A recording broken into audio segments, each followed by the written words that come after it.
Welcome back. We have another Mother's Day gift idea for you in this half hour, and this one is for the ladies in your life who have a lot of jewelry to store. Amy Latta is showing us how to create some DIY jewelry trays for this Getting Crafty. Amy, thanks for sticking with us, and I saw the looks of some of these. What a great idea, and again, let's start with what we need for these trays because everybody needs a place to store their jewelry.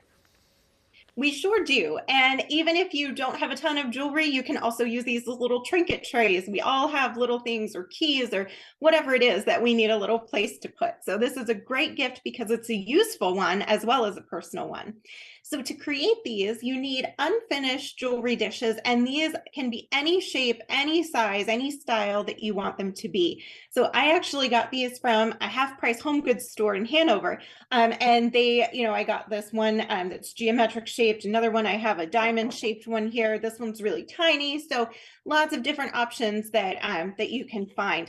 But you're going to need that as well as alcohol-based markers. I like those Tombow ABT Pros, but you could also use Copic or any other alcohol markers that you like. And a fine tip Sharpie or other permanent marker. And of course, you're going to need to seal them. So we've got our Mod Podge here again and paintbrush.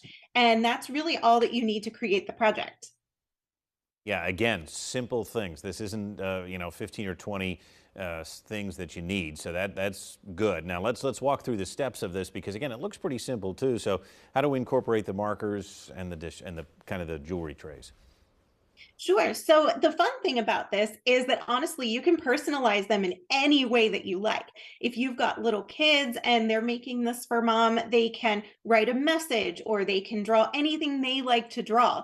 Now, I decided to do some floral doodles. I used some tulips and things. You know that I love to doodle. I've got my book Doodle Everything, and this is one of the flowers from in the book. But this again doesn't have to be the only way that you create it. You can draw literally anything. But if you want to create the tulips, they're actually really, really simple.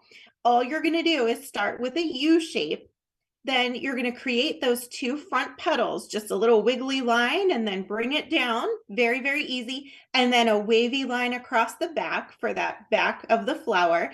And that's really all I did to create these. And you can see that they look pretty nice on here. And I just used different colors. For one, I stuck with pinks, and the other I made the big one for my mom. She loves purple. So I used different shades of purple. And with the alcohol markers, they blend and shade really nicely. So you can draw your flower in a lighter color and then add some darker shading to it if you want to do that. Then I just added stems and leaves. And then whenever you've drawn your flowers or whatever it is that you want to doodle, you're going to come back with a fine tip permanent black marker and outline it. And what I like to do when I outline is what I call a loose outline. You can see in the photo there that I didn't exactly perfectly trace because let's face it, I'm not going to get it perfect.